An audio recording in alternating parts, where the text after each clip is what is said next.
with MakingStarWars.net.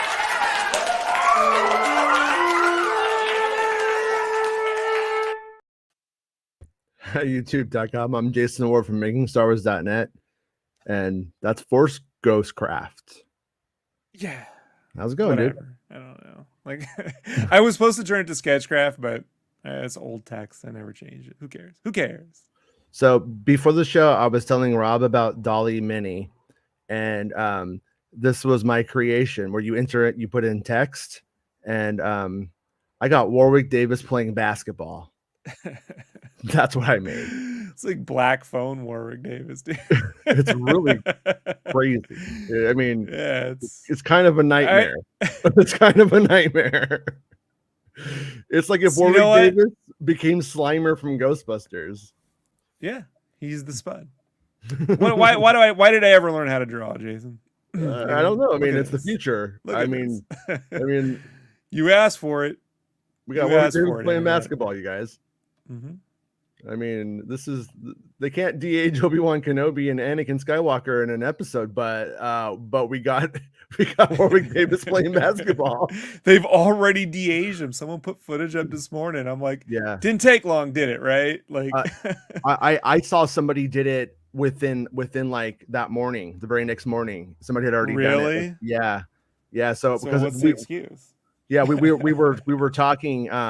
I didn't see it that morning, but I saw after the show yesterday, and we were talking. I was like, maybe when they're fighting and turning their heads, sideways and stuff, maybe it doesn't track or something.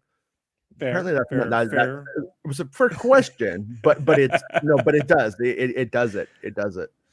So, yeah, I have I've just justified it in my head that it's a memory. Like that's why Anakin doesn't have a scar. When Reva sees him during Order 66, he doesn't have a scar. So I'm just justifying it. That's the memory, And I just remember him as being a 40-year-old man.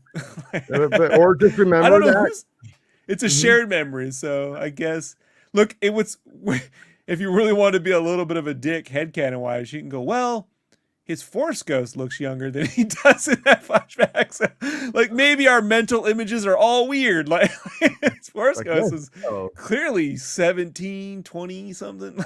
yeah. His Force ghost is about 25. But in his memories, he's like 41. It's cool. You ever in high school, did you ever meet that kid or date that person who was like, I'm a 40-year-old or a 30-year-old trapped in a 15-year-old's body? You remember that one? It had to be going around in the 90s. Oh, I know. No, it still goes around. You'll see it on like dating apps. They'll be like, I'm an old soul. And you're like, nah, you're just boring. I'm like, incredibly racist and pro-Hitler? Like, what kind of old are we talking about here? What, Hail Caesar? I was very forward for my past life. The Spanish Inquisition was right. Makes pink. I mean, like, how old back are we going? I told you I typed in old time. I know we gotta get on with the show, folks, but I typed whatever we want. I wanted old timey. Yeah, I wanted old timey names, so I typed in top 10 old timey names. Google's got to be able to help me out with this. My name is number 1, bro. Like I was like, what? My name is. I mean, Robert's not the greatest fucking modern. It's no Tristan or. Everyone sounds like a Nabisco snack these days. They all got first and middle names. Snack. Yeah, they do, man. It's not great. Like chicken and a biscuit. That's a name now.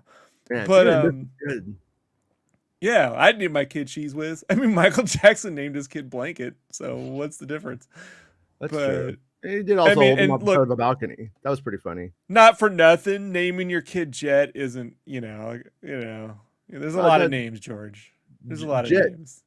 Jet's pretty cool, I think, though. I mean, I don't know. It's a cool name, but it is an item. You see what I'm saying? Like, it's an item. Like, yeah, it's just a cool item. Like, I wouldn't have minded if my name was Huffy back in the 80s. Right? Huffy Vortex. Like, that could have been my middle name. I would remember the Huffy Vortex. Huffy Vortex is the bike. Anyway, someday I'm gonna get one. It's gonna be so they have already de-aged. I got a question. Hold on, I gotta do this. This popped in my head. Where is it? Where Mhm. is? God damn! I didn't get all set up for this today. My neck's killing me, folks. I didn't want to do any like impersonations, but it might help pop it out. It's like, oh, Jason. Oh, are they gonna DH me? Yeah, I'm gonna look like Larry David, and then I'm gonna look like the Gerber baby.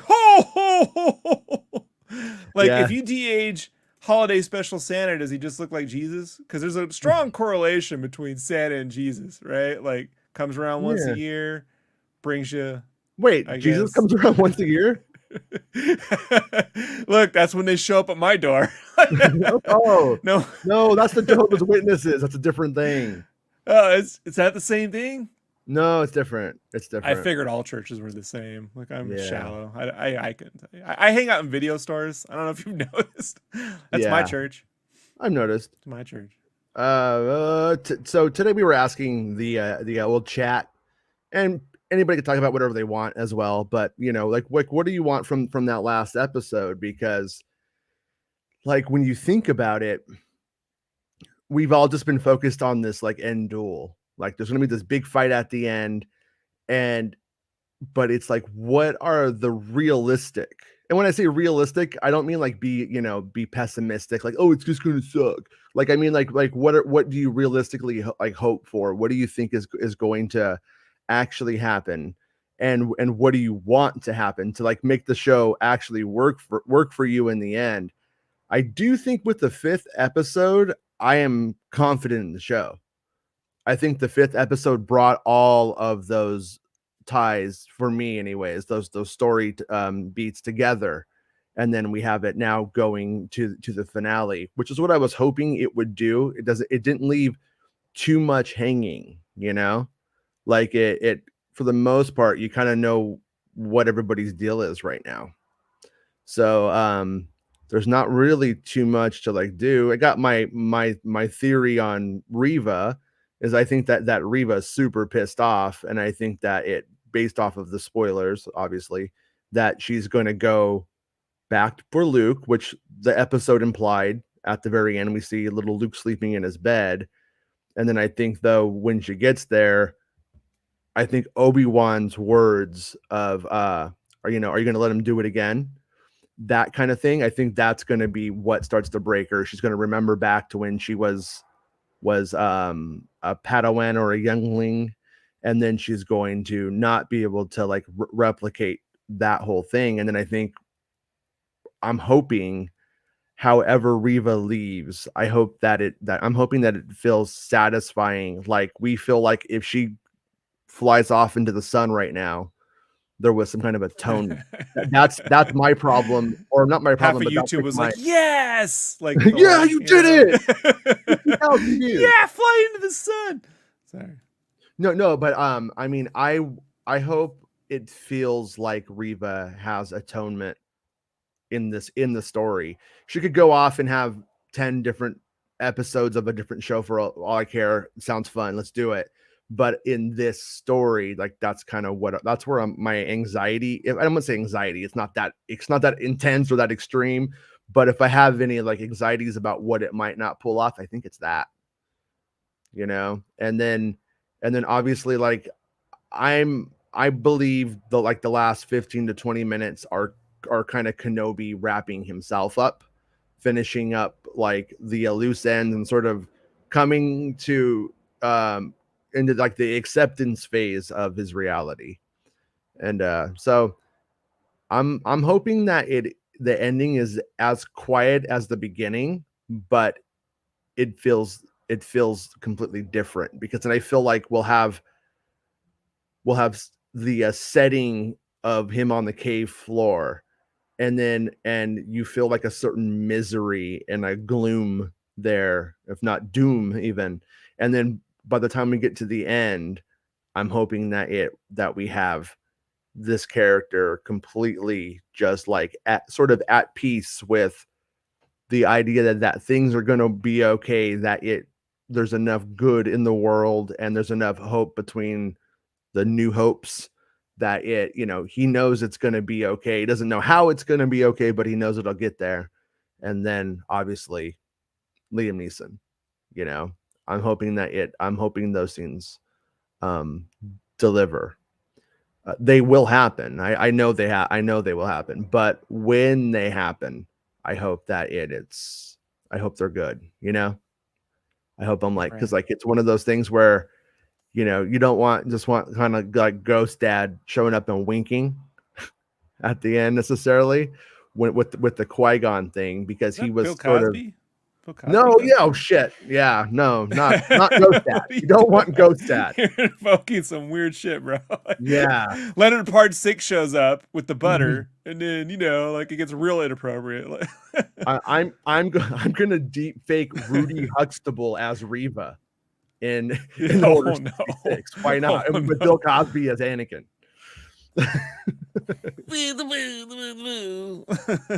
Okay, it's time. It's time for my next text creation.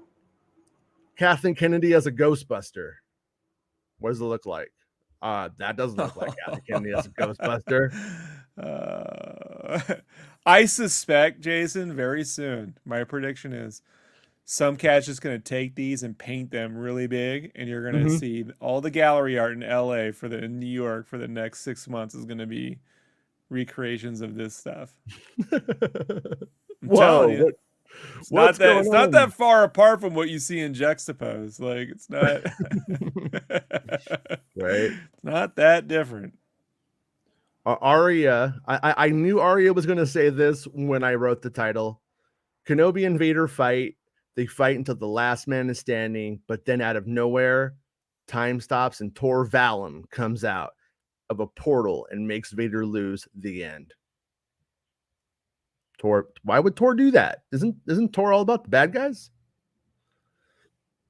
But Darren has a lot to discuss. It's a lot on his mind today. And Luis wants Kenobi to wipe out Leia's memory after she knows she has a brother. She doesn't know she has a brother, though. You mean in Return of the Jedi, and then they get married? Yeah. Folks, you're making me play raw bingo today, and I'm trying not to do it. I'm trying not to feed the machine. Darren says this episode was a 9.7 out of 10. He brought it to the 0.7. I loved every moment apart from the very end, to be honest. I'd say it's probably the best Star Wars we've gotten since Disney took over, not counting Rogue One, on par with Mando for me. So that's rad. I'm glad it worked out that well for you. I'm not complaining either. I mean, in the big picture, you could have we've had really beautiful Star Wars movies that have been lacking in story, and that only goes so far. It's like, wow, nice work on the artistry. This one is almost inverted for me, where I think the story is really good and the acting is really good, and then it doesn't look that good, but it's got it where it counts for me. Hey Mike, how's it going? I hope you're well too, dude. Darren goes on to say, I still do think the end, if the leaks are true, is really going to stir the pot. Well, I mean, I've already clarified that Reva doesn't die now, as far as I know. Reva lives, and as far as that whole ending thing goes, I mean, the end of the episode with Luke sleeping, I think, pretty much confirms that's where we're going. I do think that there may be a little bit of in the final episode, there may be a little bit of a chase between Reva and Luke. So it's like, like when I talked about the things, I just hit the beats. Like, this happens. And so I'm just going to throw it out there that it may be, maybe Luke doesn't see the lightsaber necessarily. Maybe it's shot in a way where it's ambiguous to him. I don't know. I'm not really sure how that could work, though, to be honest with you, considering how little ambiguity there has been, you know what I mean, in certain things. So I kind of don't think it'll go that way, but who knows? I mean, Also, Jason, mhm. anytime someone says stirring the pot, I just can't help but think of Big Trouble in Little China when Gracie Lava goes, he's inside right now, stirring the pot. Yeah. Hey, Ducky, how's it going, dude? Darren says, till she's got a red saber over Luke and then doesn't kill him, obviously, and just leaves. Yeah. Yeah, right. Like and Santa Claus. what? I guess so. Kinda. Yeah, Luke, that was just Santa Claus.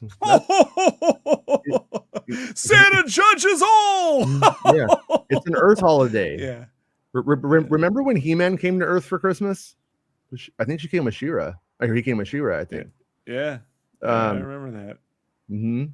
Mike says, it wasn't great, but I was happy to get a cartoon. It wasn't bragging pretty, about that. It was pretty par for He-Man, you know. It was. Yeah.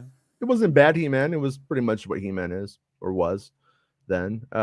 Mike says, I love this series. It seems like a few people are too critical about small things. Nothing is perfect. I could complain about some things, but it's not going to change anything. Yeah, I mean, to see, like, it's complicated.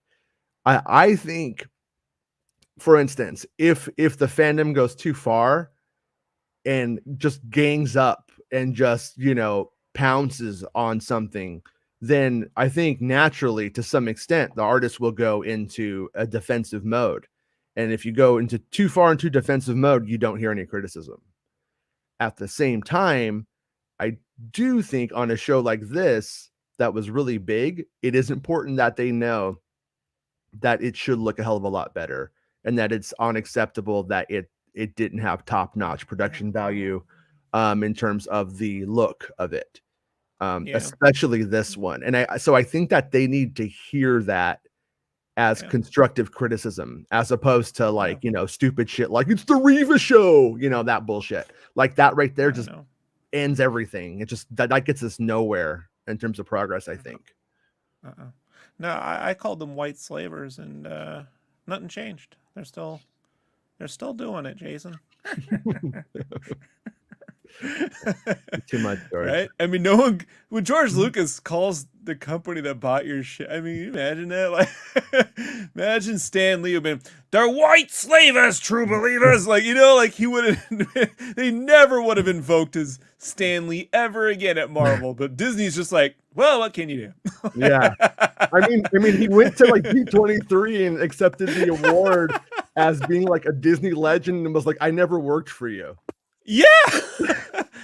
It's great. Look, he's a baller, man. Mm-hmm. He's a baller, dude. I got nothing but love for George Lucas. You know, he's like your white slavers, and I will sell shit to you. I will take your white slaver money, is what he basically said. Yeah. Oh man, when you think too deep about certain dumb things. Mike says, I love this series. Oh, no, sorry. I already read that one, Mike. You already got your turn, Mike. Darren again. We heard what you have to say. It says that being said, it doesn't bother me a little bit. As long as episode 6 is as dope as episode 5, I will be happy overall, even with Reva ending and her surviving. Yeah, I mean, it's like when it comes to these series where things do continue on, like where things can continue on, where it's possible that in 2 years they could have something out the door ready to film. I do think it's important that they don't close doors that are strong story opportunities. Like, I don't know, because I haven't seen it. At the end of the day, will it have been better for the series if Reva died? I don't know, but I do think you are closing a big door on a character that's in between a rock and a hard place, so to speak. And that's usually where you have very fun writing. You can have very creative and fun writing and a interesting story about how's she going to get out of this? Like, what's she going to do? You know what I mean? Where is she going to go? Like, are they going to let her become a bounty hunter? You know what I mean? Like, are they going to let her do what Asajj Ventress did, for instance? Is she going to go out looking for like the witches on Dathomir and trying to find them to try to find a different angle? Like, is she still hell-bent on destroying Darth Vader, or has she just resigned herself to she's out of her league with these players, so to speak? You know, I mean, there's a lot of opportunity there that I think killing her just shuts down and just goes, nope, that's it. As opposed to like everyone's always like, we want new characters, and it's like, well, there's a new character.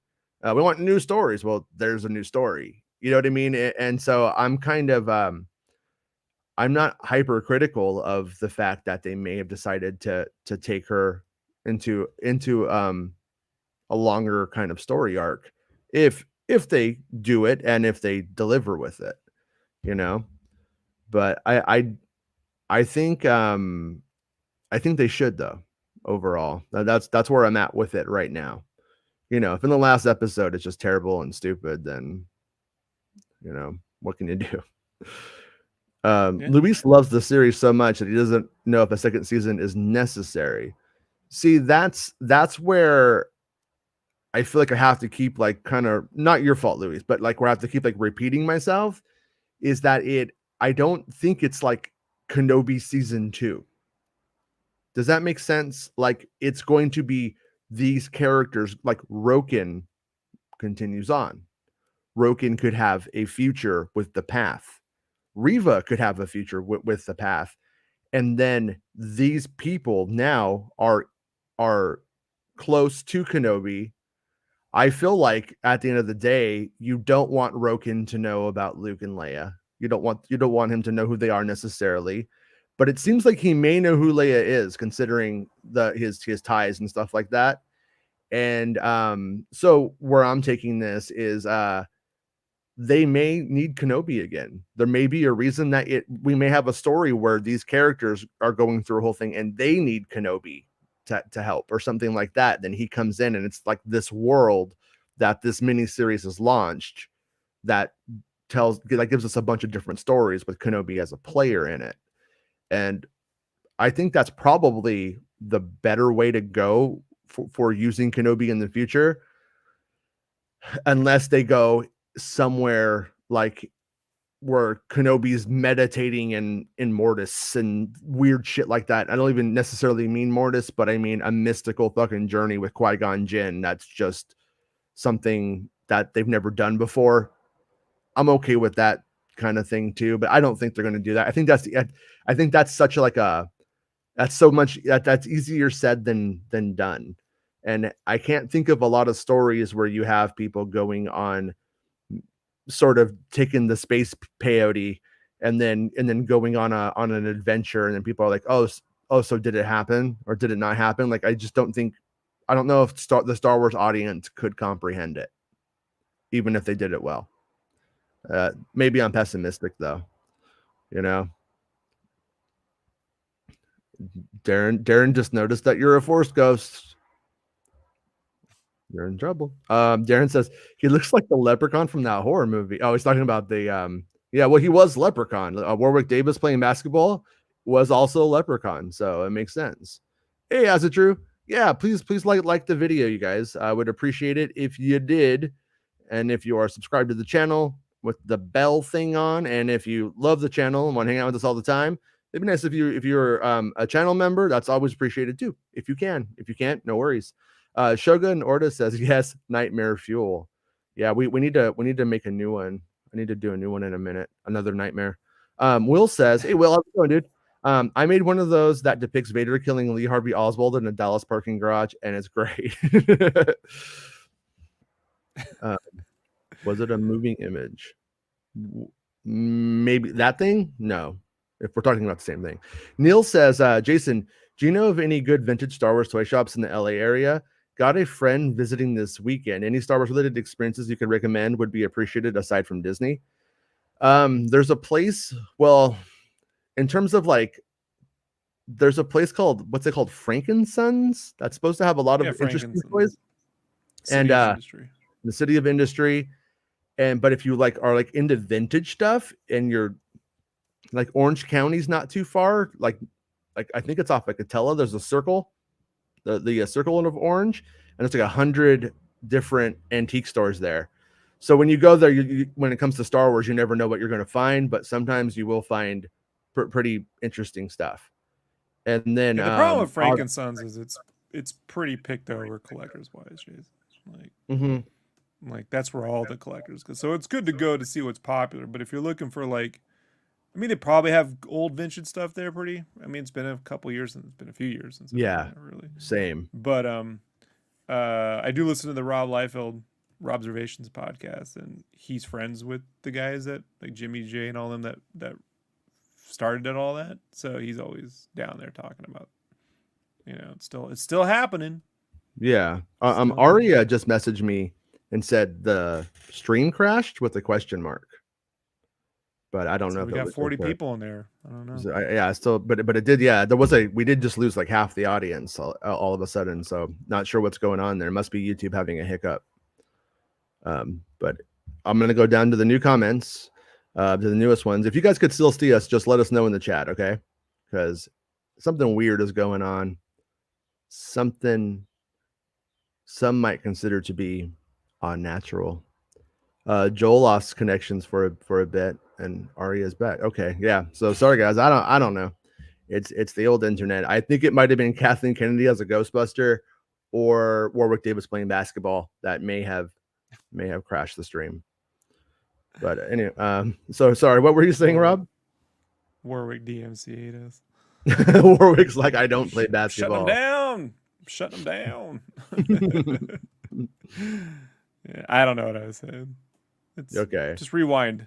I said it. I don't know. Yeah. Well, okay. I'm going to making sure.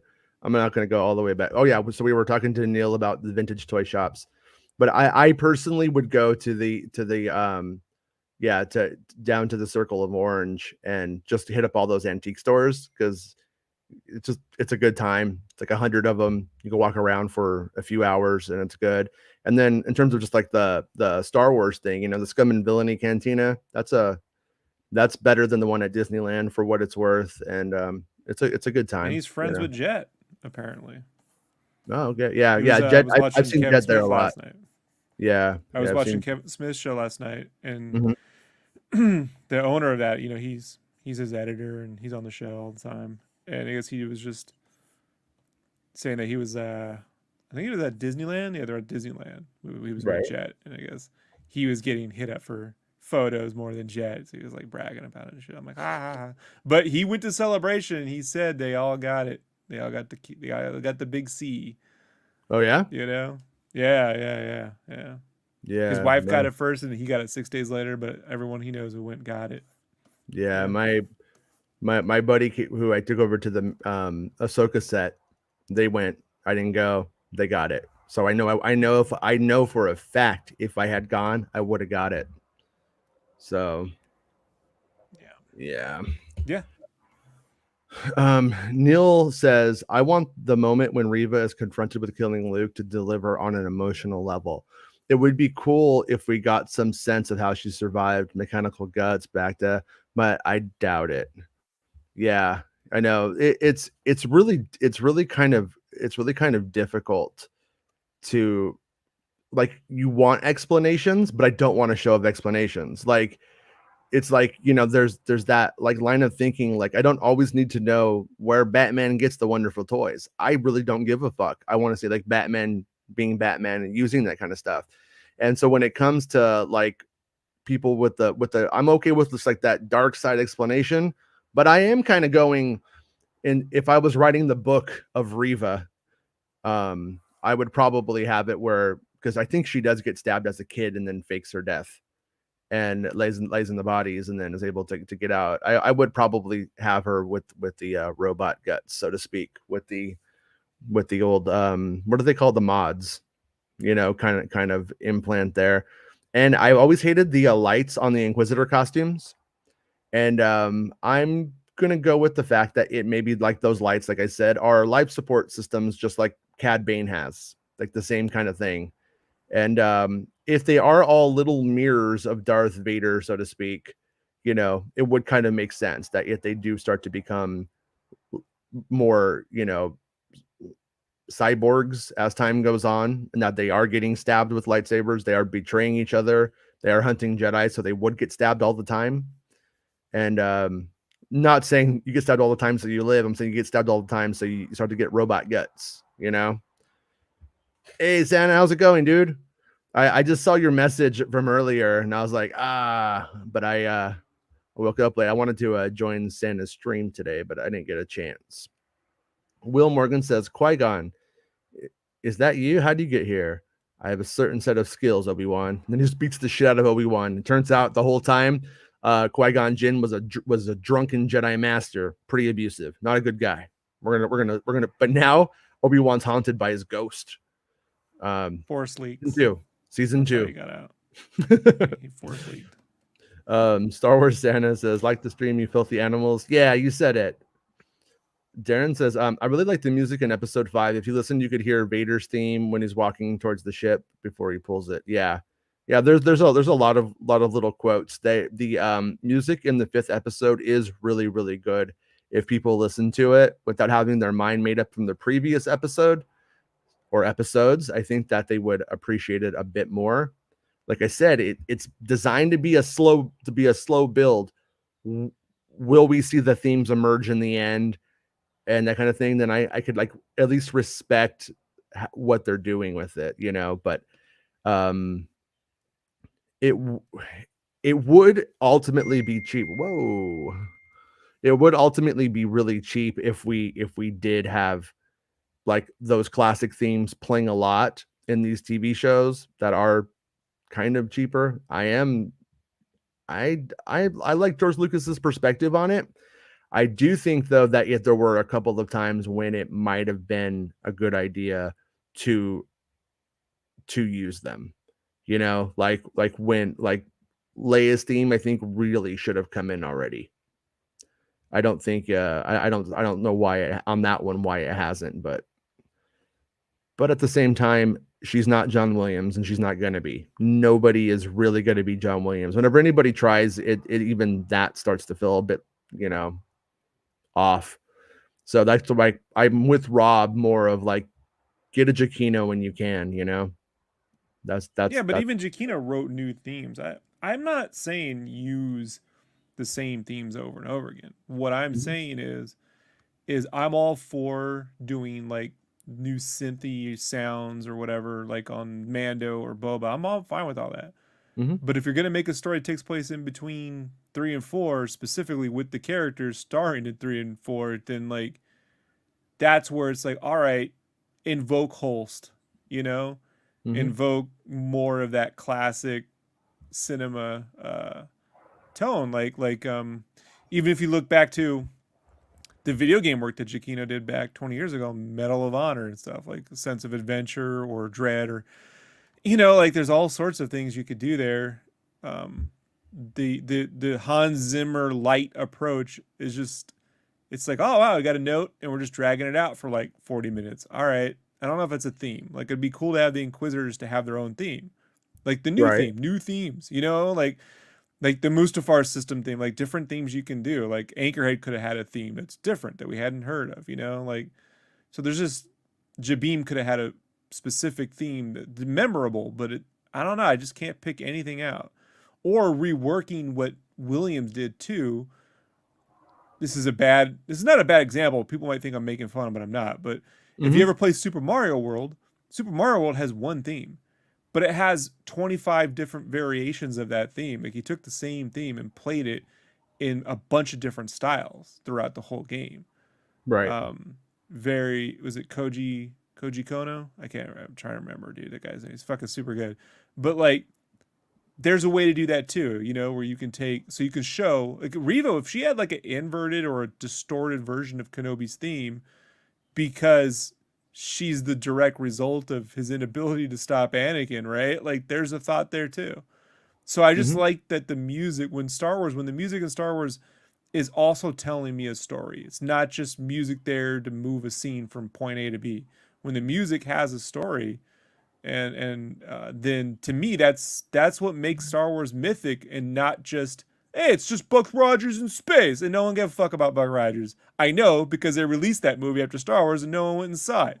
Like Star Wars is more mythic to me than that. So like what Williams did back in the 70s of trying to invoke classical music and and then put that through a blockbuster, that Yeah, thing but I was mean, pretty smart.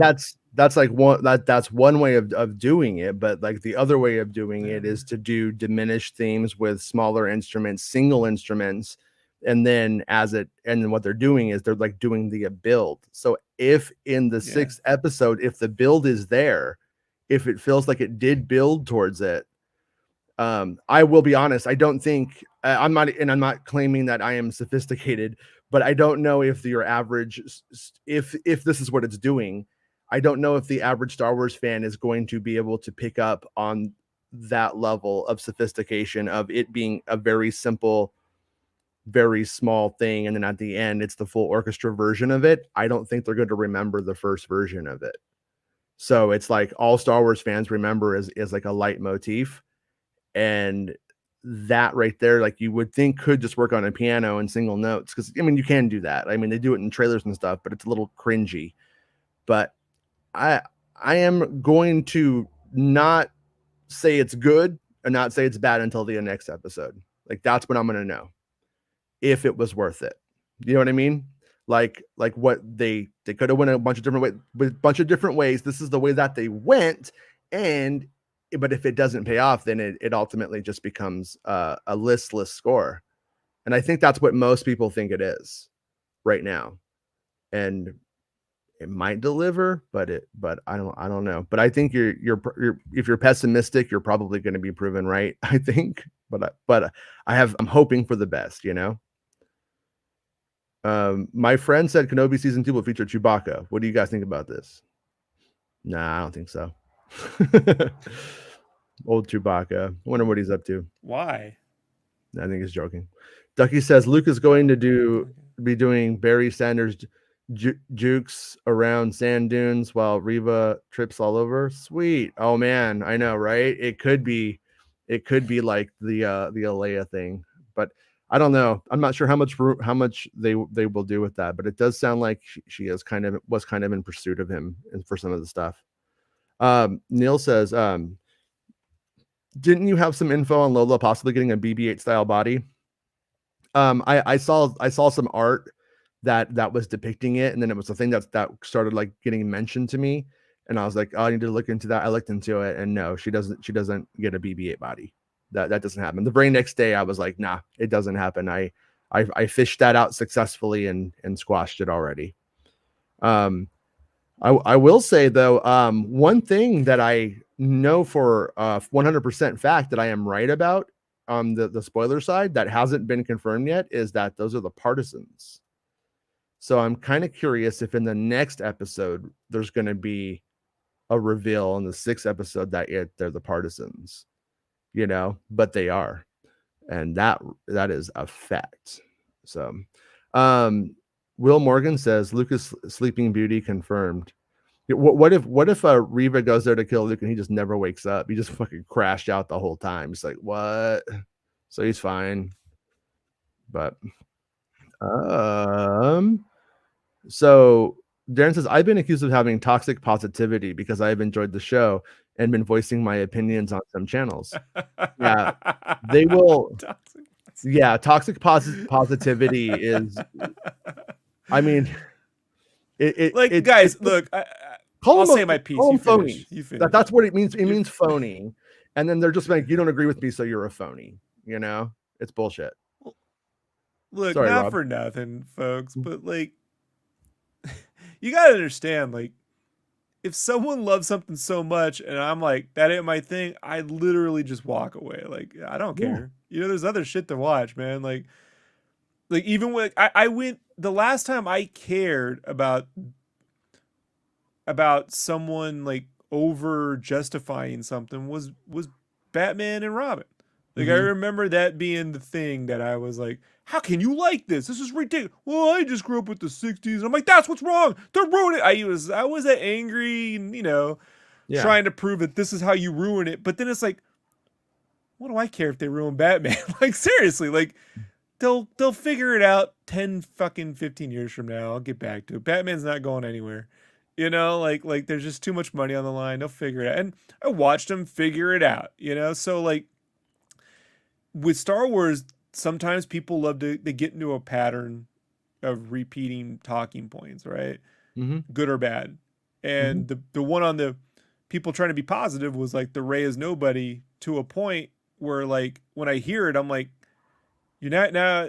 Yeah, it's taken away from when I hear Mapuzo. Like if we joke about Mapuzo too much now, and anyone says something about Mapuzo in the show, I'm like, when someone says Rey is nobody in the show, I don't hear the movie. Now I'm hearing the online chatter. But you want to know something? You give it 5 years, no one remembers. Like, so toxic positivity is so weird that you can't compliment creatives too much and it ruins their lives. You know what I mean? Like I just don't believe that you can harass and threaten violence. That's the shit that I'm like, we got to watch out for. But if you're yeah, sorry, I thought you were in. Go ahead. But if you feel like you got to defend something to everyone, you don't have to defend nothing. Like you really don't, like if you love Mighty Morphin Power Rangers, man, I could give two shits less, but like fucking love that shit, because quite frankly, like I was the guy who was like championing Dragon Quest for the longest time. And I gotta tell you, man, being a Dragon Quest fan in a land of Final Fantasies and then Gears of Wars and Halos, it's tough. It's tough being a Dragon Quest fan. But now I'm like, it's good. It's a good time to be a Dragon Quest fan. You know what I would define as toxic positivity? When people in your chat are literally being as racist as can be, when people in your chat are pretty much a clan rally, and you keep a smile on and just be like, oh, whoa, come on, guys, calm down, and keep taking the super chats. That's what I would call toxic positivity. Ty Cox says, I totally agree with Jason Ward. I think he means about that. No. Hi, Ty. How's it going? Oh, the kids are here. Hey, Lukey Dookie. What? All right, come here. All right. We're doing a Star Wars show right now. Whoa, you took the mic down. All right. What do you want to see in the last episode? That is the topic. What do you want to see next week in Star Wars? Obi-Wan Kenobi. Have you thought about it? What do you want to happen to Obi-Wan? Yes, this guy. I really put you on the spot here, right? Have you seen the newest episode yet, Penny? No? Me and Penny are going to watch a new episode tonight. She hasn't seen it yet. Man, hey. It's not as easy as it looks. Okay. It doesn't. Right? Yeah. It's not as easy. All right. As it looks. All right. I'll be out there in just a little bit, you guys. Yeah. No? Okay, fine. I'll still keep doing the show then. Yeah. All right. So, anyways, Hope Force Ghost Qui-Gon doesn't biz his pants. Oh, come on. That's the best part. Jason, is that your favorite hat or your go-to hat? Yeah, I got a big ass head, and kind of hard to get hats that fit my big ass head. And I'm not into fishing or anything, but this one fits my big ass head. Hey Vitor, were the duel in part 5 really flashbacks? I thought it was some of a visual representation of a force bonding dialogue between them. It would explain Legacy Saber not de-aged or not robotic hand. Yeah, no, it's a flashback. It's supposed to be a flashback, like I said, to Attack of the Clones, 19-year-old Anakin. That's what I was told was in that story. And so yeah, it's just I don't know, maybe Deborah Chow in the end's like, I like the Better Call Saul method. I don't know. It's strange. Darren says, is the idea that the Empire catches up to their ship, Vader boards, and that the big fight starts, then ends up on the moon of Mustafar? Yeah, I mean, that's really loose, but yeah, basically that's how I think it goes. And what if they fight in space? What if they have a space war? Yeah. Right? Yeah, but because I had them fighting in the sub that we already had. Mm-hmm. There's the asshole in me immediately had a vision of then Leia flies out into space and like using the Force and saves Obi-Wan. Right. I'm not saying they'd ever do it, but you know what I mean? Like there's that real cynical side of me that's like I could see some executive going, and now it ties in to the sequel that works. She has space power. But yeah, All that's basically the gist of it is that. And they were calling it on set Moon of Mustafar. So I'm not sure. And then I learned later on that Nur was a moon of Mustafar as well. So either it's just like the same system and this is a different moon, you know. I don't know what to make of it. So but I just remember it was very moon-like. I hate to say it. It was moon-like. It was very rocky, you know, just rocks and shit. That's kind of really all there is to say about it. Ronnie, hoping we get a special edition in 10 years' time and they fix all the bad shots George Lucas style. I would not be against if they ever overhauled that stuff, but I don't know if Disney will ever do that. I don't know. I think Disney might generally be facing forward and then treating everything else as legacy. I'm not sure if they would, but wouldn't mind, especially if they have any like huge jumps in technology, you know. But Aria says, I hope Kenobi and Reva dialogue is a lot. I don't want Kenobi to just look at her walk away with all this information. Yeah, I mean, like one of the things that has kind of like annoyed me, but I can't I don't have like all the lines, so I can't like put them out there and be like, look, let's analyze this with facts. You know, I can't do that, which is what's frustrating. But the one thing that everybody, I think, no matter how it goes, needs to remember, Reva could kill Luke and doesn't do it. And the theme of the whole thing is having faith and hope in people. And so there just comes this one point in this time when Kenobi actually really gets at the very end is going to be tested on that concept. And when you create that situation, which I think is a fascinating situation to create, when you create it, you end up with Kenobi has to prove that that's where he's at now, even to himself. But I also don't think that you could have had. I don't think Kenobi ever would have walked up behind her and slit her throat either, you know. And so I'm not really sure what to make of that kind of thing. And when it comes real hardcore at the end, just yeah, I mean, people want him to act like he's Cassian Andor in that first scene that we have with him and the informant. Like he's just not gonna like do that, you know. And it's a slippery slope. I mean, eventually he'd have to kill Bail Organa too, because Bail Organa gets too emotional and then gets pretty much made the situation worse. So. Right? There's a whole fan edit of Obi-Wan just going around going, you dumbass, you kill you dumbass. No one talks about Luke. No one talks about Luke. No one. Oh, and then he's like, then he has to do it to himself because he talked about Luke. That's why he kills himself in episode 4. If you don't make them bigger, they like look better. But right here we got John Williams hanging out with Run DMC. I like that one. It happened. Is that him doing the metal thing with his hand on the right? Almost. It looks like the metal. Yeah, I like that. I like look at his. Right. But all I see is Joaquin Phoenix trying to start a rap career with that. Oh man, it's like this is like you did acid and you thought you were hanging out with John Williams and Run DMC. That's pretty much what this thing looks like. But yeah. Okay, so Ty says there were a few episodes of the Clone Wars that I did not like, but that is true of any TV show. Yeah, it's true. I mean, when you do serialized TV, there's just going to be points where the writers just drop the ball. I mean, in 6 episodes, no one should be dropping the ball. So I'm not trying to say that, but if they do 100 episodes of Mandalorian, we're going to end up with 5 or 6 just stinkers. It's just going to happen. Like pretty much no matter what. 6 episodes. What's that? Out.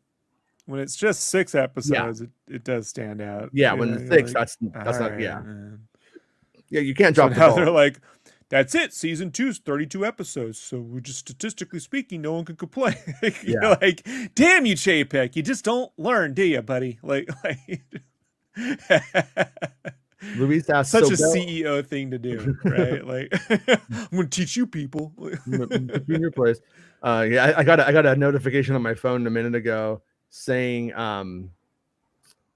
saying that Disney is not sending employees to Florida from the Don't Say Gay bill stuff. They're not Right. relocating people now. They just stopped doing it. So it's interesting. Luis says, so Bell Organa said in the recording that he's going to Tatooine for Luke. When Leia and Bell reunites is in Tatooine, or before goes to Tatooine, he delivers Leia to. I was under the impression that they delivered Leia to Alderaan, but Bell, Bell may show up at the end still. I don't know. Bell, who knows? I mean, when it comes to that kind of part of it, I don't know. I got those got the bullet points, the broad strokes, but I don't know like the little subtleties of some of that stuff at the end. That stuff was really locked down, really, really difficult, and people are pretty nervous about talking about that stuff, understandably.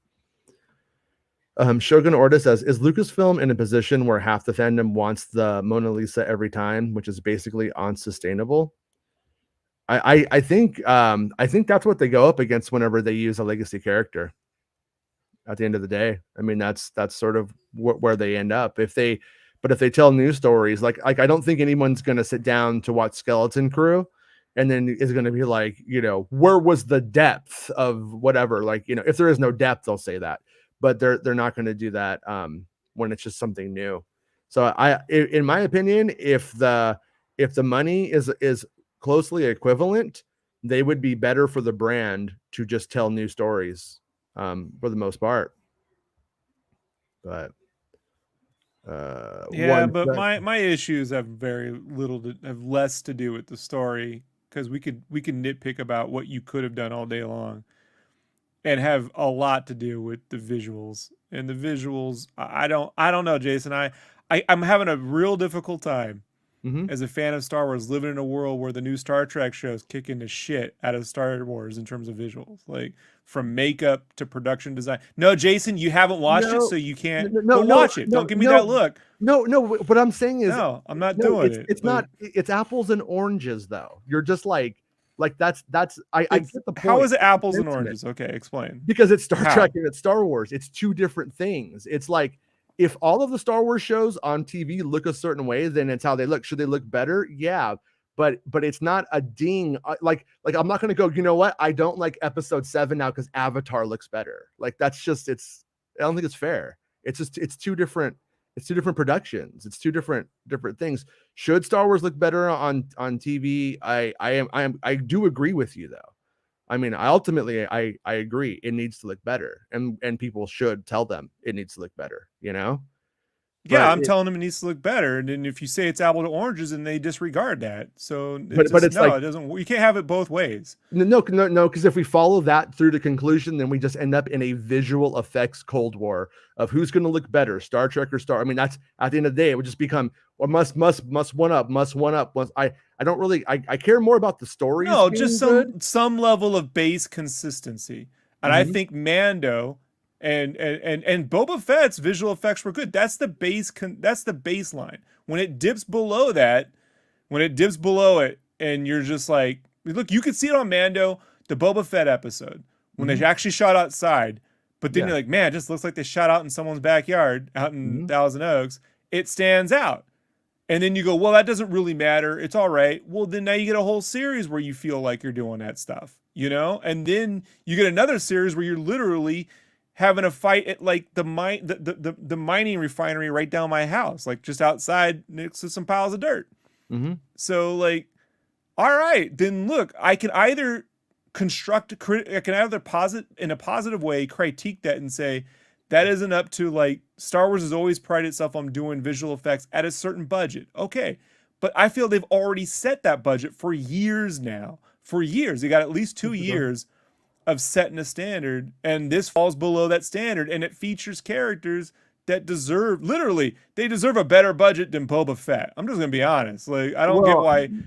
When I go back and I watch Boba Fett outside of one episode, I think it looks like trash. I don't think it looks great. good. But I can sit there and say, well, that's apples and oranges. It's apples and oranges because that's one production compared to this. Those were different productions.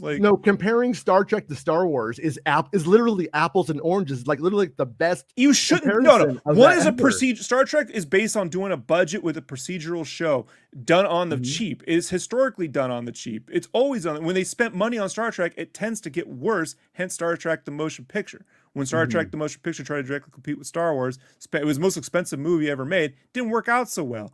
But when I'm looking at what they're doing, they're trying to get us to spend money on streaming services. This is the streaming service war. We're not in a visual effects war. We're in a streaming service war. And right now, the front runner on Disney Plus is the Star Wars shows. They're outperforming the Marvel shows. Probably 2 to 3 to 1, the way they claim it. I'm just gonna say, like that's their numbers, that's their, gloating, not mine. All right. Well, over on Paramount, they're spending legit money on Star Trek. And what does that say? I mean, at the end of the day, though, it says Jason that at some point I'm gonna stop watching trash for me. You know what I mean? Like I'm just gonna stop watching. Right now, they're getting huge numbers. And they aren't doing the visual effects that well. So right. What's the lesson there for them? There you go. The lessons just don't spend money. Don't. You don't have to worry about it, and it'll just be a complete slow slide into fucking mediocrity, right? Maybe they get. I'm telling you, bro. The answer is not spending money. Isn't the answer. The problem is consistency. You need a consistent bar. What are we saying is the consistent? There's Kenobi, a lot of super highs and lows. Okay, but once again, you're going you're talking about Boba Fett, you're talking about the Star Wars films, you're talking about Star Trek. In the Kenobi series, the look is consistent within the series. I'm just saying, that's what they clearly went for. That's what I'm like they fucking they did a shot of the volume for Coruscant and panned out from it, instead of compositing that, which I don't even know if I agree with. I don't necessarily want it to look this way, but the Kenobi series itself is consistent. Well, unlike, for instance, Boba Fett, I feel like it wasn't consistent. It would feel like now I'm in somebody's backyard. Now I'm here. Now it was and that broke my neck. This series, I feel like overall looks better when it is on the location stuff. But when we get to the volume stuff, it feels pretty consistent. I just don't think the volume stuff is actually the end all be all that we wanted it to be. I think it worked on, like I said, Mando in those Western environments slowly. But I don't, you know what? I'm going to back that up. Fucking Tatooine sucks in the volume no matter where you do it. It doesn't fucking matter where you do it. It sucks in fucking Mando too. It does. It looks fucking terrible in Mando. The cantina looks stupid in Mando as well. Like the volume just doesn't really, I don't think it's all that great in the end. It works for small scale stuff, but what I am getting at is that this is Star Wars on TV. This isn't Star Wars in film. And if Paramount wants to go and drop the money on Star Trek to make it look like it's a movie to try to get an edge out, is that sustainable? Will they keep doing that? Will they be able to keep doing that? Because like right now, we're in a situation where most likely Star Wars is going to continue to get better. I would probably bet as time goes on, if the Paramount shit doesn't connect, Star Trek it just starts going downhill as opposed to getting better and better. Like we're assuming. I haven't seen the show, so I'm just speaking theoretically. But I mean, how many times are they going to really do that before it starts to not become worth it?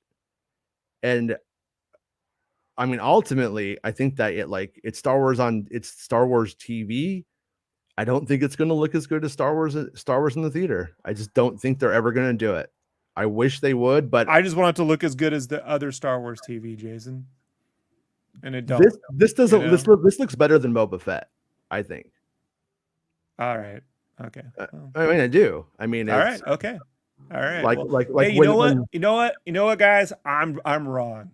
I'm wrong. Nobody's saying anybody's No, right not or you. wrong. Not you. Oh, yeah, they are. Yeah, they are. They're just saying, fuck you, Rob. Let it be. Daddy fighting daddy.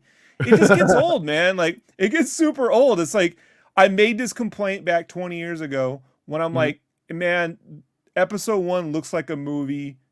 Episode 2 is digital. Okay, I'll give them a pass. Episode 3, I don't know. Like, it just looks flat. It's never gotten, and now we've gone back to more flat Star Wars. And I'm like, for me, Star Wars was about the difference between, look, this is the experience I had. All right. This is my experience. Maybe I'm the only one in the world who had it. Okay. Yeah. But my experience with Star Wars was it felt like a tangible place that was real. I didn't feel Beastmaster was real. I didn't feel Star Trek was real.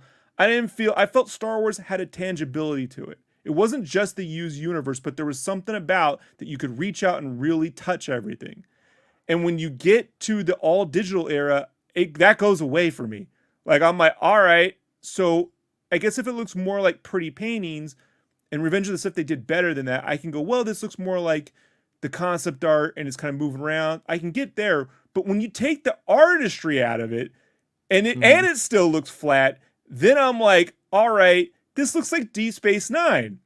And look, I like the story. I like Deep Space Nine, but let's just not call this the cinematic event you should all be paying to go watch and get your eyeballs on. Like, it's just filler CBS TV from 1994 featuring lightsabers. Like, I'm sorry, but Star Wars has always been something to be like celebrated and like impressed with.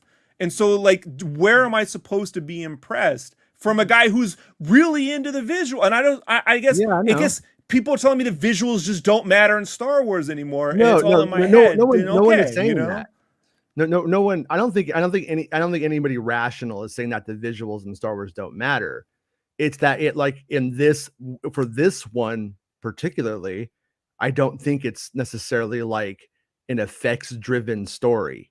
So I don't think that it matters as much as it would in other things. Like, you know, if you were trying to do a trench one, but also stuff like Star Wars always was. Star Wars was never on TV really. And when it wasn't that good. Like Holiday Special in the Ewok movies. I mean, that was Star Wars and droids and you know what I mean? Like, if you get down to it, you probably don't like any of the previous Star Wars on TV stuff.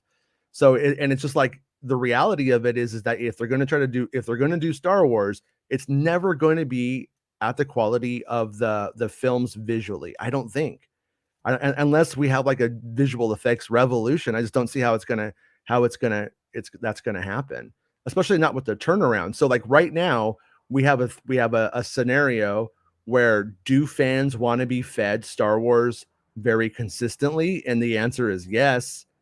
So I think something's going to have to give. Either they do way less Star Wars and then they don't do all that they can, or sometimes the visual effects aren't going to be as good as they can be. But like you said, like in the prequels, I mean, you think like 2/3 of the prequels don't even look good, and that's Star Wars film though.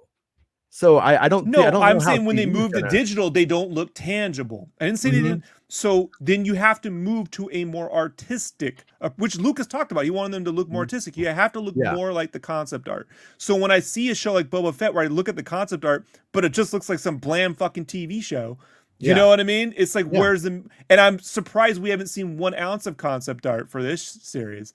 And I'm struggling to think if we did, they might hear more complaints, because I have a feeling the concept art was fairly cinematic. And when I see what the Fortress Inquisitorius or whatever looks like in a video game, and I'm like, well, you can go artistic. It doesn't have to be realistic, but you have to go artistic. You can't, if you're not going with the realism tangible feel, and you're not going with artistic, and you're just going with, hey, we shot it, we made our days, and we're doing that, it's good enough, then I'm telling you, that's a sliding scale downward. It's a sliding scale downward. It's going to affect every part of production. All parts of production affect every part of production. And if at the very top it doesn't really matter, I'm telling you, dude, like you can't see it now. You can't see it now, maybe, but it will get there. And that's where I'm agreeing with you and the critics of its look, that they do need to voice that it needs to look better. I believe it can look better. Like I do think if it did look better, or to make it look better, we wouldn't have it yet. And then it's like, what do you do? Do they do less, or do they go with the story's effective?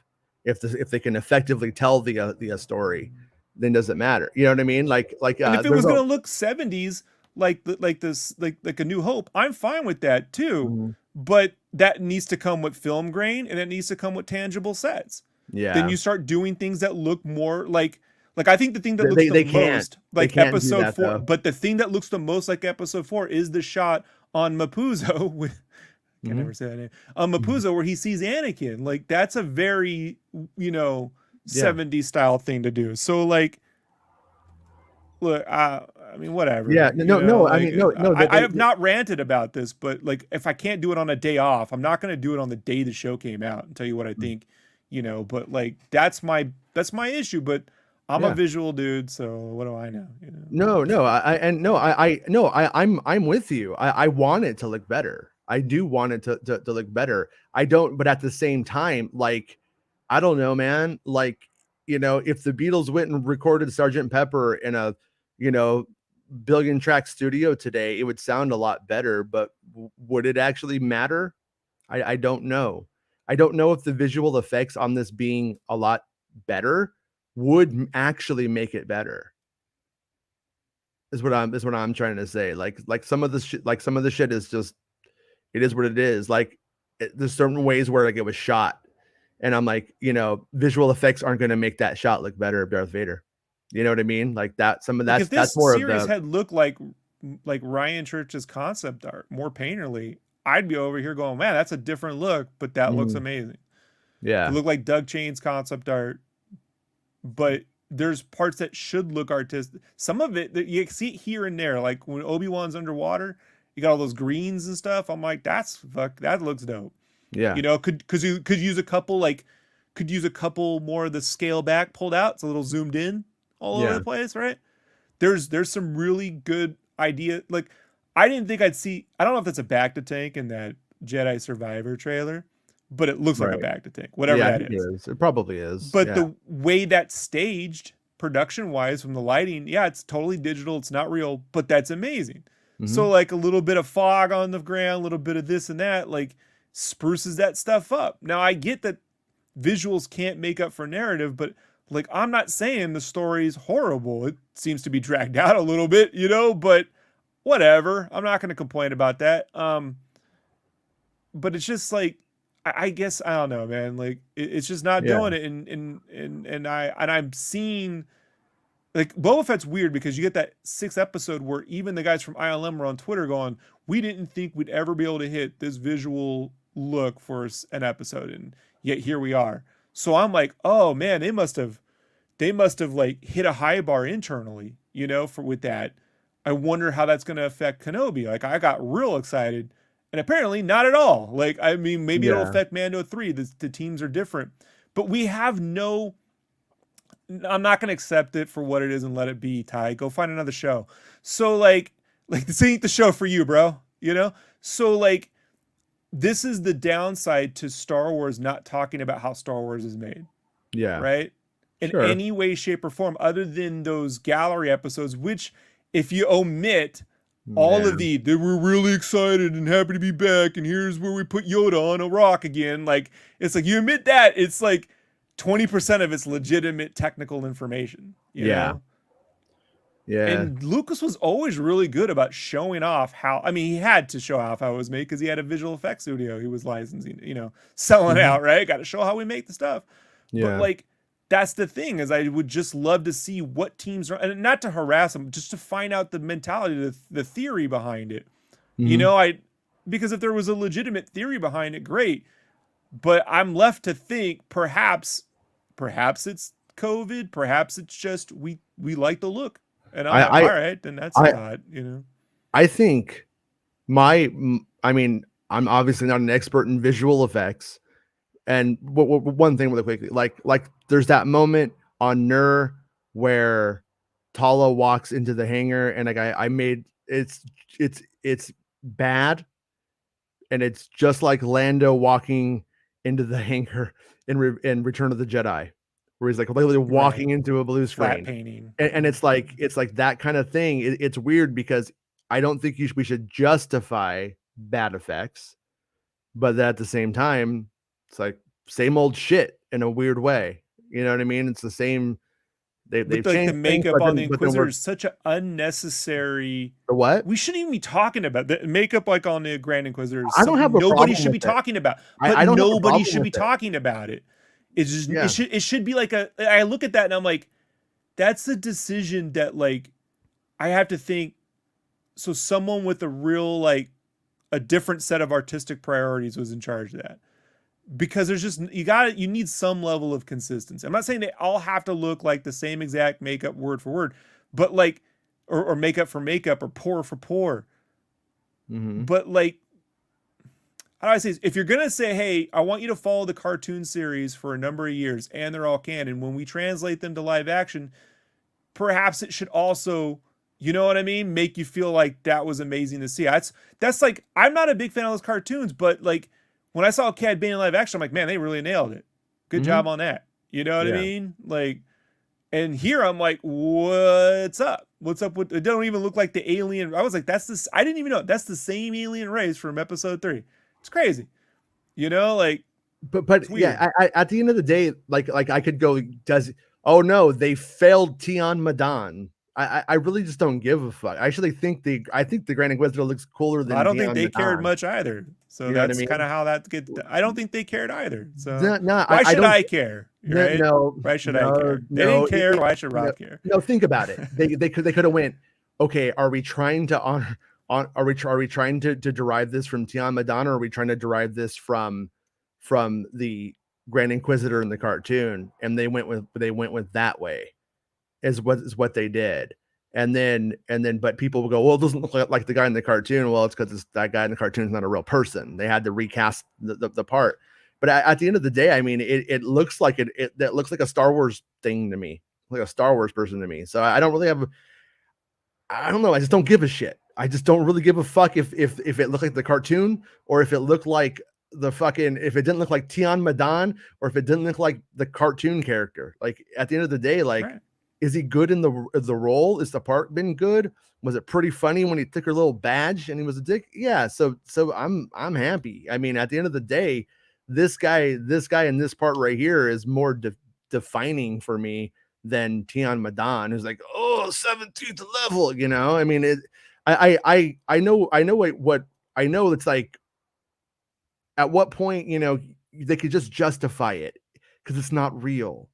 Like those ones are from Utapau in this place, and they're from a different part of Utapau. You know what I mean? They could just make it fucking whatever they want. He doesn't have the crazy fingers that they have or any of that stuff. You know, it's just like a whole different thing. So I don't know, man. Like I mean, people get hung up on shit. I just don't give a fuck about that. I care about Obi-Wan Kenobi's story arc, like what's happening with the character. Because at the end of the day, he could look just like Tian fucking Madan, and if Obi-Wan Kenobi's story arc is shit, then I don't know. I mean, maybe the story arc's not working for you guys, and that's why you guys are so focused on something like on that. But I just don't. It doesn't really bother me. He looks like an alien in Star Wars. Like I could see that guy in the cantina being scary, you know. But at the same time, maybe I just don't give a shit enough about that aspect of it. You know, like I think like the fifth brother like looks fine too, but I don't like him. I don't like his Reva kind of thing, you know, like that kind of shit. The performance is lost, so it doesn't matter to me if you look better. The performance is kind of shit. Neil says, I've heard some knuckleheads who I won't name saying the reason episode 5 was so good was because there was a different writer. They're so full of shit. Yeah, that's not. I don't think that's why. And in fact, I'm supposing all these people lined up to go see Andrew Stanton's John Carter of Mars as well, right? They were all there that day. I don't think. Well, the thing about it is like look at the writing credits, and look at who gets like credited. There's people that are credited for writing things that they clearly didn't write on this. Like they wrote the film. Right. What's his name? It's like a 30% thing. The way the SAG works out, it's all weird. It's like you have to have a certain percentage of something, Or and not even like the final thing, just WGA. elements of that can count. Yeah, Yeah. whatever it works out. Yeah. Writers Guild. The Writers Guild has a certain, America. you America. know, they Right, have a weird. And look, every time you ask a writer to explain it, they're all in fear of like offending the guild. So no one will ever fully go, "What is it?" And I don't even, maybe they don't even know, but. Like if some random loose idea was in a script and a theatrical thing that ended up in a thing, then they get the credit. At the end of the day, Joby Harold's the showrunner and the head writer. That's it. Yeah. That's yeah. it. And yeah, at the end of the day, if any of their stuff survived into the Joby Harold version, it's because he made the executive decision that we're going to keep it, that we should keep it, probably. So for good or for bad, that's the head cap. But I want to know this stuff though. I want to know. I would love to know, like, when, you know, the other writer on episode 5, did he do, you know, because like, I know like the lady from who, I can't remember her name right now. She wrote some of it too. I think she did like dialogue punch up. Was it just dialogue punch up? You know what I mean? Or was there more to it? But yeah, people always try to come up with, oh, this thing is different. That's why. Oh, Kathleen Kennedy produces that. She's the devil. Oh, but there was 5 other producers on that one. I'll pick Jon Favreau as the savior for that one. You know, they're just like casting parts for explanations, instead of, I don't know, looking into it or trying to figure it out in reality.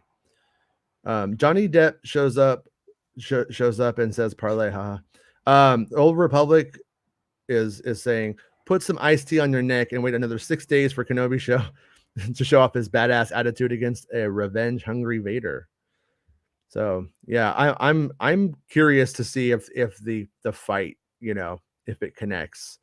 The Reva fight with Vader was way obviously, it was supposed to be, but because the first duel between Kenobi and Obi-Wan is just Obi-Wan running around scared, but that made me confident that the next duel could be pretty fucking cool. If that was like just that little mini part with Vader was pretty intriguing. And I was telling my friend Tom, I'm like, it's kind of interesting too, because it says so much about Luke and Empire.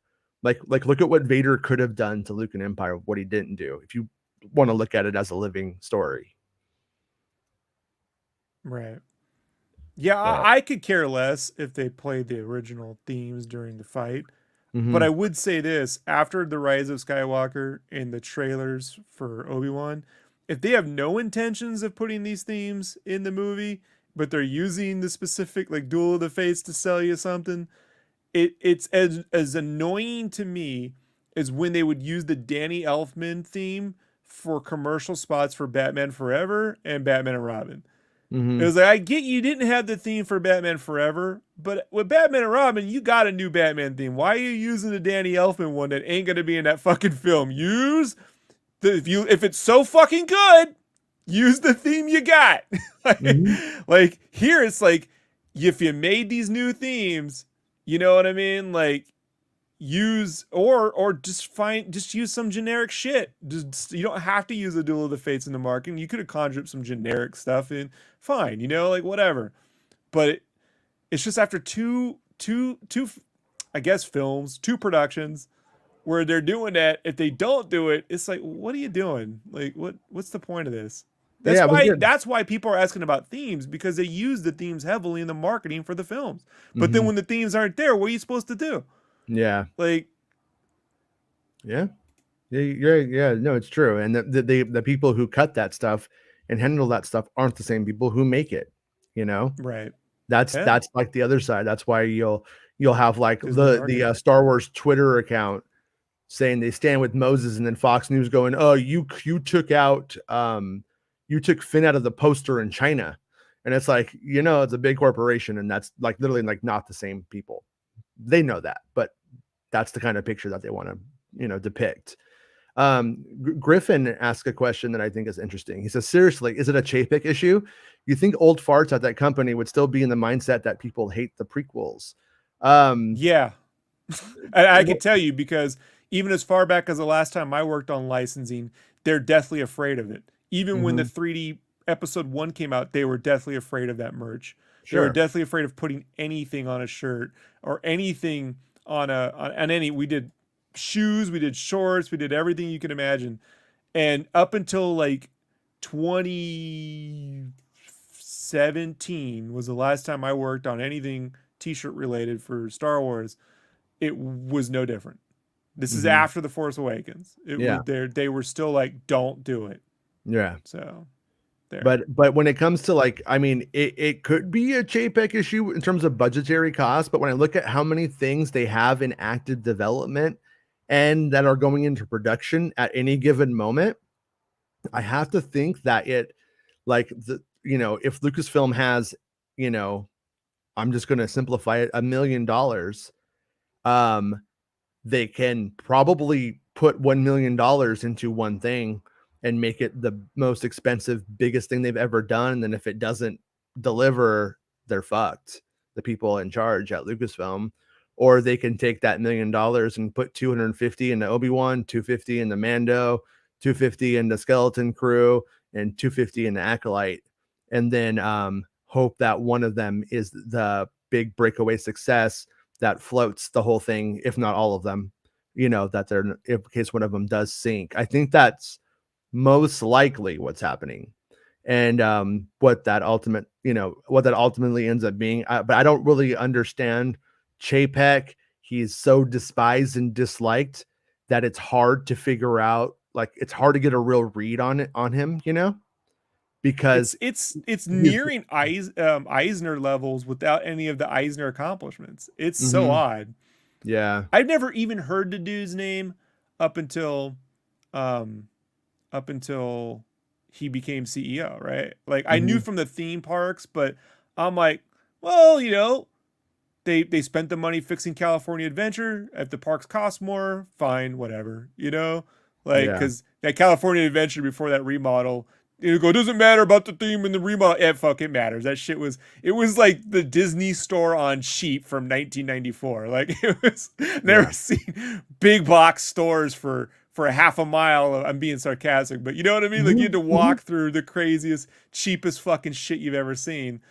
But then he takes over this company and, like, I don't know, man. Like, when you got Feige and them complaining, like, there's something there, I guess. There's there's smoke, there's fire, right? And has Feige complained?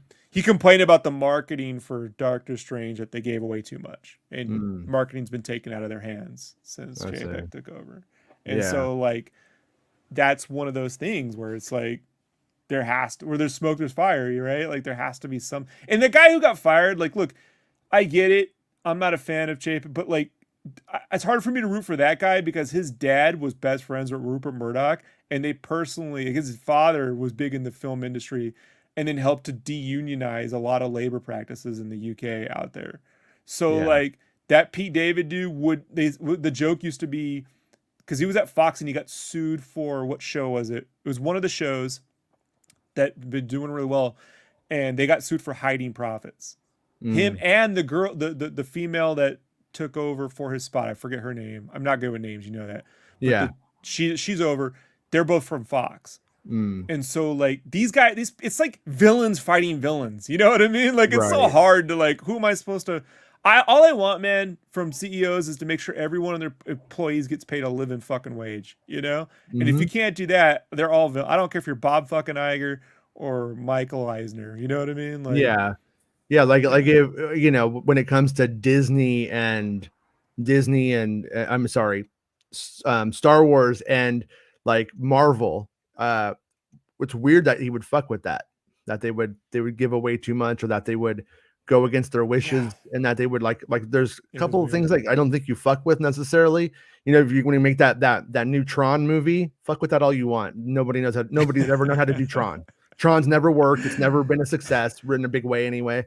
And so we got that really cool Daft Punk score. You know, like, I gotta give him that, man. It is so sick, that score, dude. Like, but that movie is okay. You know, it's pretty.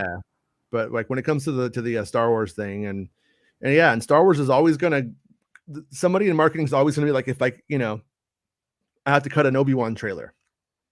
Okay, though the music's not done. oh well, we'll use Duel of the Fates. Like that problem's not going to happen unless they start doing the music like first, start doing it earlier, or really But like they heard, you know. I don't know this, but they had to have hear the complaints when Duel of the Fates was used to market Rise of Skywalker, and then you know, I mean, we were fairly loud about it at the time, and then it's not in the movie, so it's like, why would you do it twice? So we don't know. It could be there, and then yay, I got it. Would be fun. Did you see the Oral Notch Jedi Hunt? No, I still haven't watched that one yet. It's trollish, but it's funny. Is it on YouTube now? Yeah, it's on YouTube. Okay, yeah, I'll check it out today. Red 5 Strong has agreed. The bland desert backdrops are getting redundant. We need more unique Star Wars locales. Yeah, I like there are things about like the look that I just like that I don't dig. Like when they do Jabba's palace as in the volume and the way that they did it, and then there's there's no decorations. There's nothing to look at. There's nothing I want to go explore. It's just a bunch of looks like, I don't know, Spanish colored walls or Spanish architectural walls, or whatever you want to call it. Adobe walls. We talked about this when it happened, and my consensus on that and Obi-Wan is you can cut out a few of these locations and make the ones you use, like the Fortress Inquisitus, whatever. Everything that happens in the episode after on Jabim could have happened at that fortress. Ultimately, the basic events of the what unfolded could have happened there. So you could cut one set out and then start populating the sets that you kind of already have. And same with that Jabba the Hutt Palace. They could have done a total Rio Bravo Assault on Precinct 13 style shootout at the palace and cut out all that shit out in the streets of Anchorhead and just put all that effort into populating the shit out of that one location. You know? Yeah.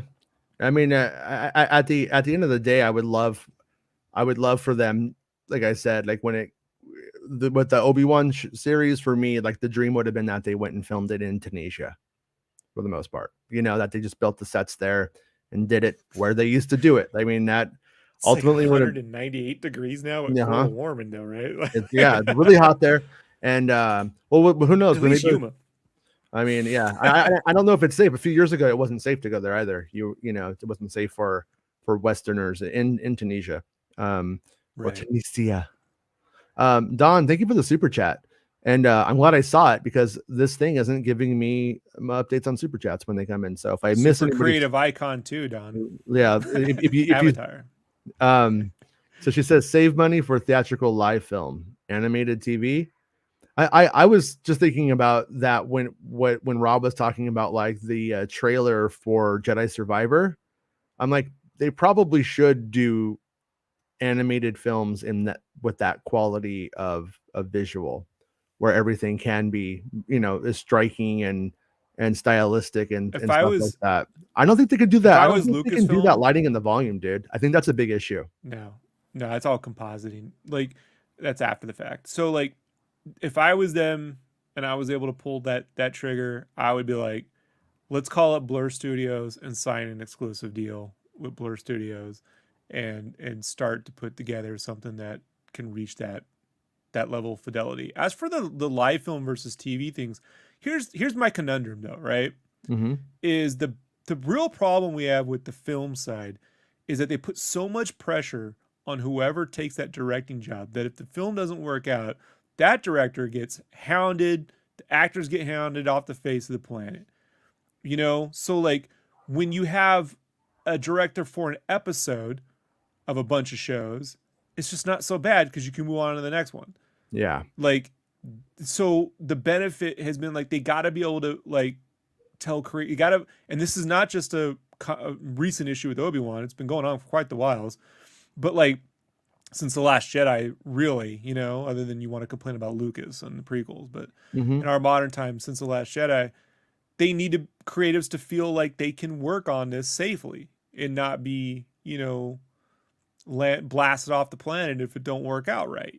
You know, and I don't think they've done a good job at shielding their talent. So they've done a better job from than they have before. Like the most recent, Ewan and everyone coming out in support of Moses Ingram was fantastic. Like I don't think they Yeah. would have done that back in the Last Jedi days, right? So because they didn't.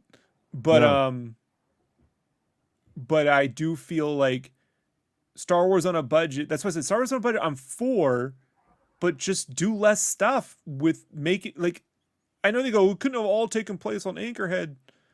All right, but maybe 2 locations. You know what I mean? Like possibly like it gets hard with the Aldrin because I'm like those exterior shots are great, but now we're just running around some trees, so it's just Yeah. weird, man. I just hope they learn. At the end of the day, we can all agree they got to learn from what works and what doesn't work, and they have to omit viewership because that's like saying, well, Lucas was like, remember when he said Star Wars Phantom Menace was still the highest grossing film that year, and they're like, yeah, I get it, but not the next 2 times. You know what I mean? Like it can be a diminishing scale of return on some level. And I don't know what that is. It's different for everything. But the Transformers movies saw diminishing returns in engagement across the board. Like people did go see it, but mostly overseas. And when you start to count overseas ticket sales, well, there's inflation and currency, all the different currencies and tariffs, and it's ridiculous. So,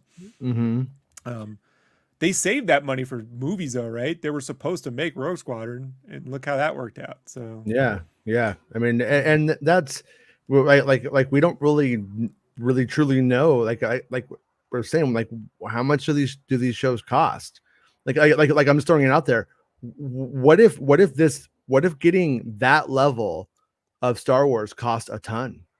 You know what I'm saying? Like what if, because if it is, maybe we won't be seeing as much of it anymore if that ends up being the case, because it will just become, wow, we should just do the features. I mean, we don't have to necessarily do the marketing in the same way as heavy when they do it on Disney Plus, and they don't have to make deals with the studios and or the theaters and stuff like that. So, but yeah, we don't know what any of this stuff is. So everything is like theoretical. Like you could make arguments and they could be good, but they might be completely wrong just because I don't know how much the show costs. I don't know if they don't know how to spend money. I don't know if this isn't the case, but what if that, if that Kenobi series cost 50 million? What if that's all it didn't, but what if it just cost that little? Then you're like, that's amazing. You know what I mean? It's a hard read. And if this was a film though, and it looked like, if this was the theatrical film and it looked like this, I'd be like, that's bullshit. You know what I mean? Like when you're charging me $20 a ticket, those visual effects need to be fucking. The only time I've seen a movie in recent times where I'm like, someone needs to be sued was The Matrix 4. Like that's where I was like, this cost $300 fucking million. $300 million. $300 million. $300 million. Are you out your freaking mind? Like there isn't a world in which I'm like, sue, audit, sue. Serious. I love the Wachowskis, man, but that is ridiculous. It is ridiculous. I mean, I love Speed Racer. That's what I'll say. Yes. And thank you, Don. That looks like you spent $200+ million on yeah, look good. It's not a cheap looking film. Ty says, have you ever been to Lucasfilm in San Francisco? Yeah, I have. And one thing, I used to live down the street from it, actually. When my son was on camera, I have a son and a daughter. And when he was a little baby, he used to have a tricycle that was also like a carriage or whatever you call it. And but he would sit in that thing and he would just fall asleep in it. And so I used to go for a long walk, and in San Francisco it's all hills and stuff, but I go down to the Presidio and I go over to the Starbucks and trying to do my exercise, and I would get a tea there, and then I'd sit there and I would write articles for Making Star Wars there. And sometimes the people from Lucasfilm would just come in, just talking. Sometimes they confirm code words to me. It was a fun place to be for a time, and then they figured it out, and it really changed. The only regret of my modern life post college was back in 2016, 2017, I sold some commissions to Bruce Powell, who was the lighting supervisor for episode 3 and then all the Transformers movies, so which I love the lighting, all those Coruscant shots and stuff. Turns out he's a fan of my art. And he was like, hey man, you want to come down to Lucasfilm? You can. I'm like, that's great. 6 months later, he retired. I'm like, you could have told me you were retiring. I would have left literally that week, bro. Like, what are you doing? And then he moved somewhere out in Arizona. And I was like, well, he made it pretty visible on the internet, so I'm not giving that out. But he moved out. I'm like, I can't even just like go down. Like, God, whatever. Fine, It's a one time. Yeah, it's whatever. Yeah. I mean, but going down there, it's not really that. I mean, I'm sure there's like, it would be cool to go into like the archives in there and stuff and look at that shit. Like that would be rad. But Calling Chaos says, wait a minute, is Ned B a load lifter? C3PO used to program those. Yeah, I'm curious if it's supposed to be the same thing. And he doesn't talk. And remember, they have like a different language. So yeah, it might be. Could be. And when I've been watching Ned B, I've seen criticism of that guy, and I'm not trying to like deflect it from that stuff, but it's pretty clear to me they were going for a Boston Dynamics feel with those ones, as opposed to going with like I am a robot kind of thing. But one thing that I really liked about Ned B in that last episode, though, is when you have like all the people in the background, like all that stuff. And you see like his like eyes, like it really does kind of stick out in a good way, like in a positive way. Oh no, he's the only death I really like shed a tear for, man. Like when he reached out. I like her, but I was just like, why are they killing the good actress, man? What are they fucking doing? Like this actor, you're gonna kill this one, idiots. Like it's just one of those dumb decisions. It was.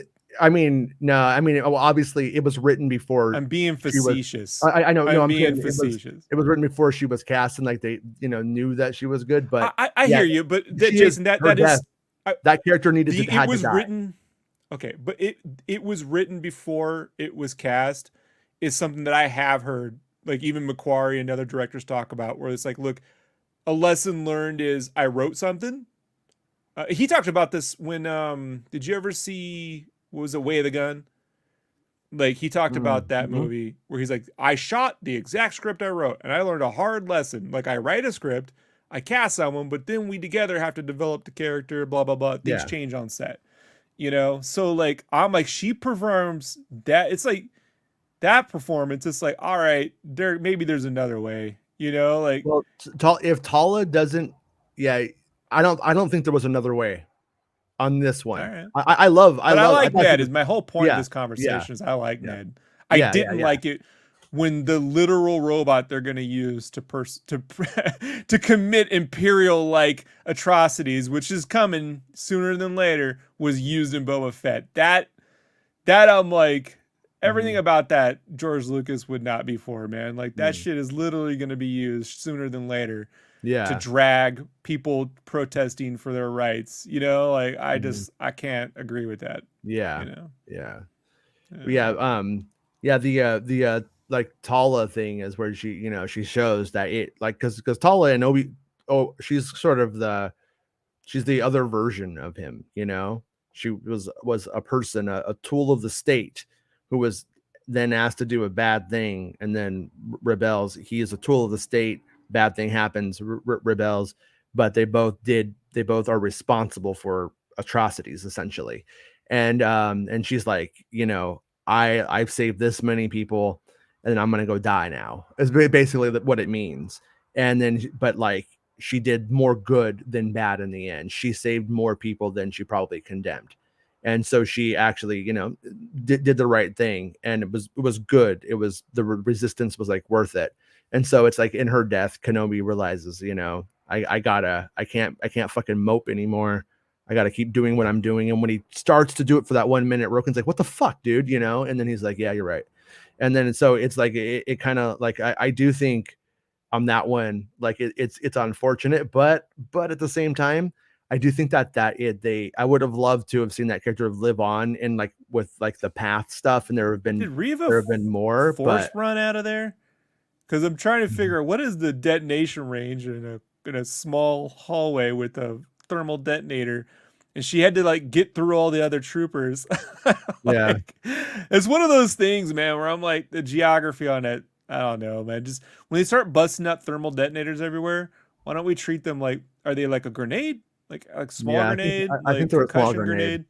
Yeah, I think maybe she should have had some damage after that a little bit, just to show like her suit's a little messed up. She calls it and starts running before, so, and she probably and she kind of, I think she moves in through the stormtrooper crowd, so they probably shield her in the end from it. But yeah, the whole like that whole like grenade thing in Star Wars, I think we're never going to see somebody get their arms and legs blown off in Star Wars or something like that. Like they're never going to go that deep with that stuff. So I think it's always probably better to imagine that those are underpowered than over for that very realistic production reason that I don't think it would fly.